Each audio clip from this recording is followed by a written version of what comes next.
Salut les gars, on se retrouve aujourd'hui pour une nouvelle vidéo. Voilà, aujourd'hui, petit récap de la semaine de Ligue des Champions. On va venir un petit peu plus posé, en mode un peu plus analyste. Ça va changer du dernier débrief, je pense. Voilà, on va aborder un petit peu les performances des grands clubs européens, ce qu'ils ont pu faire voilà, dans leur confrontation. Et on va commencer avec le Real. Donc le Real qui a joué contre Monaco. Très belle performance de leur part, un 6-1, score assez violent et match assez déséquilibré. Non, le Real, belle performance. On sait que c'est un petit peu en crise le Real, c'était compliqué, heu, voilà, on a fait la vidéo, on a parlé de Xabi Alonso et de tous les problèmes en interne de ce club.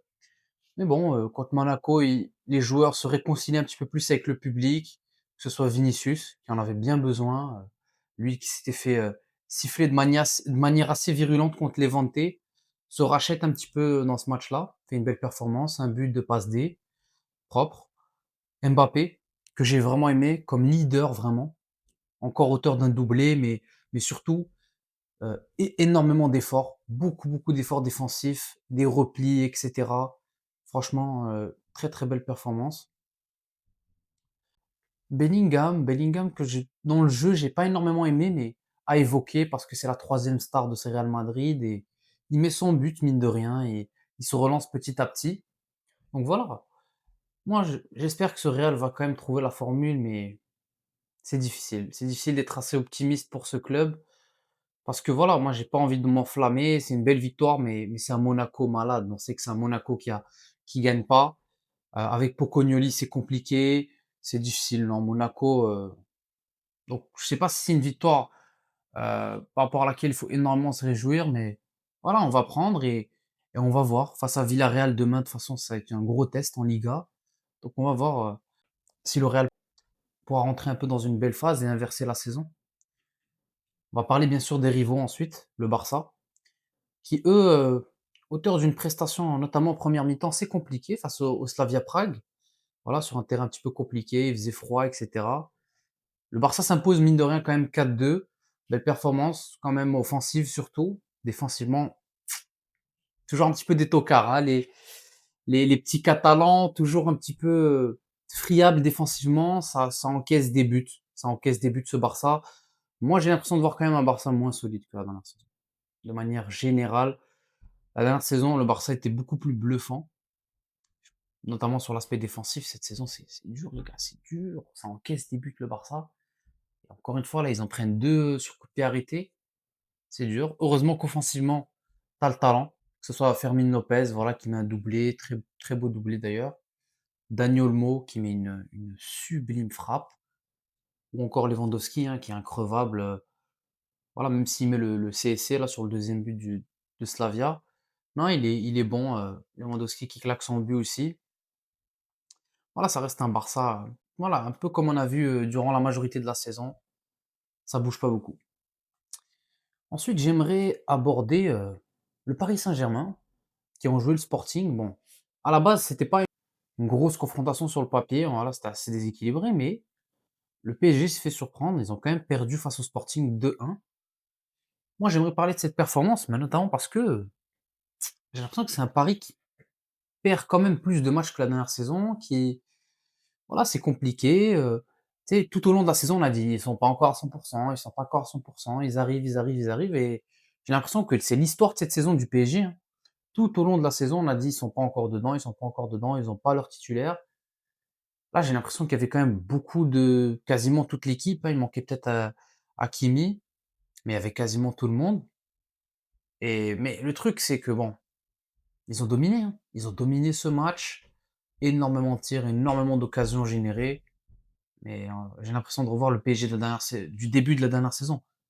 Énormément de problèmes à la finition, difficile, que ce soit Barcola, Doué, qui voilà, parfois on fait peut-être un peu trop balle au pied, voilà, j'ai l'impression qu'il y a des problèmes à la finition dans ce PSG. Après voilà, je reste quand même assez confiant, je pense que ça reste une équipe top 3 en Europe et voilà, qui peuvent clairement aller chercher le back to back. Mais attention quand même, la semaine prochaine, lors du multiplex, ça va être Newcastle. Donc, une équipe du top 8, ça va se bagarrer pour le top 8. Faut faire attention à ne pas perdre pour, voilà, ne pas lâcher sa place, dans le top 8. Mais non, j'ai quand même confiance en ce PSG, même si voilà, ces derniers temps, ça peut, perdre des points ou perdre certains matchs. Sinon, on va enchaîner avec, peut-être, la meilleure équipe ou voire une des meilleures équipes de cette saison, Arsenal. Quel match, de leur part face à l'Inter. Un match maîtrisé de bout en bout, un Gabriel Jesus qui renaît, hein. On sait que c'est un joueur avec beaucoup de talent, mais les blessures, voilà, l'ont condamné à de maintes reprises ce joueur. On sait qu'il est très talentueux et franchement, il reprend ses marques et content pour lui, il met un doublé aujourd'hui. Non, franchement, Arsenal, c'est très, très bon. Ils ont annihilé l'Inter, hein, ils étaient au-dessus durant la majorité de la rencontre. Gyökeres qui met un très beau but, mine de rien. Gyökeres qui a été grandement critiqué durant cette saison, ce début de saison, et à juste titre, hein. Franchement, il répondait pas aux attentes, clairement. Un attaquant, que tu achètes à plus de 70 millions, voilà, on espérait plus de la part de Gyökeres. Sur ce match, en tout cas, il met un beau but. Voilà, on espère qu'il puisse retrouver un peu plus de confiance et faire marquer plus Arsenal parce que Arsenal, franchement, sur tous les aspects du jeu, ils sont excellents. Cette équipe d'Arteta là, elle est vraiment, vraiment puissante. Mais j'ai encore certains doutes à la finition, que ce soit en PL, ils ont enchaîné beaucoup de matchs nuls ces derniers temps. Des fois, ça s'en sortait avec des buts un peu, voilà, c'était difficile, c'est compliqué. Voilà, c'est pour ça qu'on le sent quand même qu'il y a un manque d'un vrai numéro 9 qui peut planter les buts. C'est vraiment ce qui manque à Arsenal, je trouve, parce que, à part ça, c'est la meilleure équipe en Europe, hein. Dans le jeu, défensivement, c'est la meilleure défense d'Europe, de loin. Ça encaisse très, très peu de buts. Donc voilà, Arsenal, 7 sur 7 en tout cas. Quoi qu'on dise, ils ont fait 7 matchs, 7 victoires. Ils sont intouchables, ils ont battu tout le monde, notamment le Bayern qui est peut-être la deuxième meilleure équipe, juste après eux. Donc Arsenal, ça reste ultra solide et ils ont validé leur place, je pense même, en tant que numéro 1, hein. Je pense pas que même si tu perds le dernier match, je pense qu'ils vont rester, en tête, du classement. Non, franchement, les Gunners, c'est bien joué à eux. Enfin, je vais terminer avec, bon, ce Liverpool-Marseille, du mercredi. Je pensais que Marseille avait peut-être une chance de le faire, surtout que, voilà, Marseille joue sa qualif dans le top 24. On pensait que cette équipe de De Zerbi était peut-être capable de nous pondre quelque chose.